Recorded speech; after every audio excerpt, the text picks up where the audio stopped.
Hello all, welcome back to Ritu Risha and mom Kannada vlogs. ನಾನಿವತ್ತು ಚಿಕ್ಕಿ ಹೇಗೆ ಮಾಡೋದು ಅಂತ ತೋರಿಸ್ತಾ ಇದ್ದೀನಿ, ಶೇಂಗಾ ಚಿಕ್ಕಿ. ಇನ್ನೂ ಯಾರ್ಯಾರು ನನ್ನ ಚಾನಲ್ಗೆ ಸಬ್ಸ್ಕ್ರೈಬ್ ಮಾಡ್ಕೊಂಡಿಲ್ಲ, ಪ್ಲೀಸ್ ಸಬ್ಸ್ಕ್ರೈಬ್ ಮಾಡ್ಕೊಂಡು ನೋಡಿ. ಸೊ ದಟ್ ನೀವು ಸಬ್ಸ್ಕ್ರೈಬ್ ಮಾಡೋದ್ರಿಂದ ನನಗೂ ಕೂಡ ಹೆಲ್ಪ್ ಆಗುತ್ತೆ. ಬನ್ನಿ ಇವಾಗ ಚಿಕ್ಕಿ ಹೇಗೆ ಮಾಡೋದು ಅಂತ ನೋಡ್ಕೊಂಬರೋಣ. ಮೊದಲಿಗೆ ಇವಾಗೊಂದು ಬಾಣಲಿ ಇಟ್ಕೊಳ್ಳೋಣ. ಅದಕ್ಕೆ 2 ಬೌಲಷ್ಟು ಶೇಂಗಾ ಬೀಜ ತೊಗೊಂಡಿದ್ದೀನಿ ನಾನು. 2 ಬೌಲ್ ಶೇಂಗಾ ಬೀಜ ತೊಗೊಂಡು ಚೆನ್ನಾಗಿ ಹುರ್ಕೋಬೇಕು. ಕಪ್ಪಗಾಗಕ್ಕೆ ಬಿಡಬಾರ್ದು, ಕೈ ಆಡಿಸ್ತಾ ಇರಬೇಕು. ಸಿಪ್ಪೆ ಬಿಟ್ಕೊಳ್ಳೋವರೆಗೂ ಚೆನ್ನಾಗಿ ಹುರ್ಕೊಳ್ಳೋಣ. ಇವಾಗ ಶೇಂಗಾ ಕಂಪ್ಲೀಟಾಗಿ ರೆಡಿಯಾಗಿದೆ. ಇದನ್ನು ಒಂದು ತಟ್ಟೆಗೆ ಟ್ರಾನ್ಸ್ಫರ್ ಮಾಡ್ಕೊಳ್ಳೋಣ. ಸ್ವಲ್ಪ ಬೆಚ್ಚಗಾಗೋಕ್ಕೆ ಬಿಡೋಣ. ಬಿಟ್ಬಿಟ್ಟು ಸಿಪ್ಪೆ ತಕ್ಕೋಬೇಕು ಕಂಪ್ಲೀಟಾಗಿ. ಒಂದು ಸಿಪ್ಪೆ ಇರಬಾರ್ದು, ಅಷ್ಟು ಕ್ಲೀನಾಗಿ ಕೈಯಲ್ಲೇ ಉಜ್ಜಿಬಿಟ್ಟು ತೆಗಿಬೋದು ಸಿಪ್ಪೆನ. ಸಿಪ್ಪೆ ತೆಗೆದಿಟ್ಕೊಂಡಿರೋ ಶೇಂಗಾ ಬೀಜನ ಜಾರ್ಗೆ ಹಾಕ್ಬಿಟ್ಟು ತರಿಯಾಗಿ ಪೌಡ್ರ್ ಮಾಡ್ಕೊಳ್ಳೋಣ. ಒಂದೇ ಸಲ ರನ್ ಮಾಡಬಾರ್ದು ಮಿಕ್ಸಿನ. ಒಂದು ಸ್ವಲ್ಪ ಆಫ್ ಆನ್ ಮಾಡಿಕೊಂಡು ಮೇಲೆ ಕೆಳಗೆ ಮಾಡಿಕೊಂಡು ಮಿಕ್ಸ್ ಮಾಡಬೇಕು.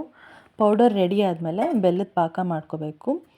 2 ಬೌಲ್ ಶೇಂಗಾ ಬೀಜಕ್ಕೆ 1.5 ಬೌಲಷ್ಟು ಬೆಲ್ಲ ತೊಗೊಂಡಿದ್ದೀನಿ.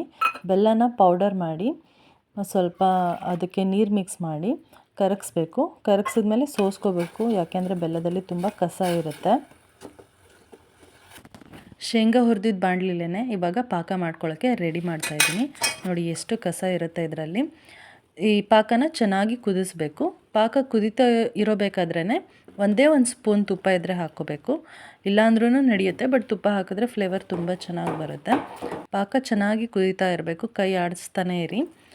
ಪಾಕ ಯಾವಾಗ ರೆಡಿಯಾಗಿದೆ ಅಂತ ಗೊತ್ತಾಗುತ್ತೆ ಅಂತಂದರೆ, ಒಂದು ಬೌಲಲ್ಲಿ ತಣ್ಣೀರು ಹಾಕ್ಕೊಂಡು ಪಾಕ ಗಟ್ಟಿ ಆಗ್ತಾ ಬರುತ್ತಲ್ಲ, ಆ ಪಾಕನ ಅದರಲ್ಲಿ ಹಾಕಿದ್ಮೇಲೆ ಸೌಂಡ್ ಬರುತ್ತೆ. ಕಲ್ಲು ಹಾಕಿದಾಗ ಹೆಂಗೆ ಸೌಂಡ್ ಬರುತ್ತೋ ಆ ಥರ ಸೌಂಡ್ ಬರುತ್ತೆ. ಅದು ನೀರು ಜೊತೆಗೆ ಮಿಕ್ಸ್ ಆಗೋಲ್ಲ. ಸೊ ಇವಾಗ ಪಾಕ ರೆಡಿಯಾಗಿದೆ ಅಂತ.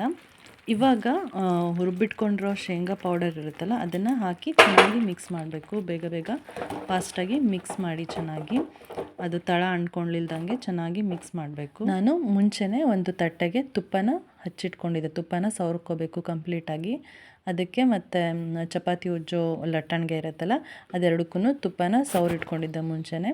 ಇವಾಗ ಅದು ಮಿಕ್ಸ್ಚರ್ ಇರುತ್ತಲ್ಲ, ರೆಡಿಯಾಗಿರೋ ಮಿಕ್ಸ್ಚರ್ನ ಆ ತಟ್ಟೆಗೆ ಹಾಕ್ಬಿಟ್ಟು ಚೆನ್ನಾಗಿ ಸ್ಪ್ರೆಡ್ ಮಾಡಬೇಕು. ಚೆನ್ನಾಗಿ ಸ್ಪ್ರೆಡ್ ಮಾಡಿ ಅದು ಬಿಸಿಯಾಗಿದ್ದಾಗಲೇ ನಮಗೆ ಯಾವ ಶೇಪ್ ಬೇಕೋ ಆ ಶೇಪ್ಗೆ ಎಷ್ಟು ಪೀಸಸ್ ಬೇಕೋ ಅದನ್ನು ಕಟ್ ಮಾಡ್ಕೋಬೇಕು. ತಣ್ಣಗಾದ್ಮೇಲೆ ಕಟ್ ಮಾಡೋಕ್ಕೆ ಬರಲ್ಲ. ಮುಂಚೆನೇ ಅದನ್ನು ಮಾರ್ಕ್ ಮಾಡಿ ಇಟ್ಕೊಂಡು ಕಂಪ್ಲೀಟಾಗಿ ಕೂಲ್ ಆಗಕ್ಕೆ ಬಿಡಬೇಕು.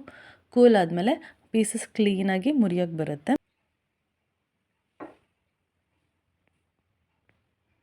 ಇವಾಗ ಕಂಪ್ಲೀಟಾಗಿ ಕೂಲ್ ಡೌನ್ ಆಗಿದೆ. ಇದನ್ನೆಲ್ಲ ನಾನು ಪೀಸಸ್ ಮಾಡಿ ತೆಗೆದಿಡ್ತಾಯಿದ್ದೀನಿ. ನೋಡಿ ಎಷ್ಟು ಗರಿಯಾಗಿ ಕ್ರಿಸ್ಪಿಯಾಗಿ ತುಂಬ ಟೇಸ್ಟಿಯಾಗಿತ್ತು ಚಿಕ್ಕಿ. ನೀವು ಕೂಡ ಟ್ರೈ ಮಾಡಿ ಈ ರೆಸಿಪಿನ. ಹೇಗಾಗಿತ್ತು ಅಂತ ಕಮೆಂಟ್ ಮಾಡಿ. ಮತ್ತು ನನ್ನ ಚಾನಲ್ಗೆ ಸಬ್ಸ್ಕ್ರೈಬ್ ಮಾಡೋದನ್ನ ಮಾತ್ರ ಮರಿಬೇಡಿ. Thank you for watching.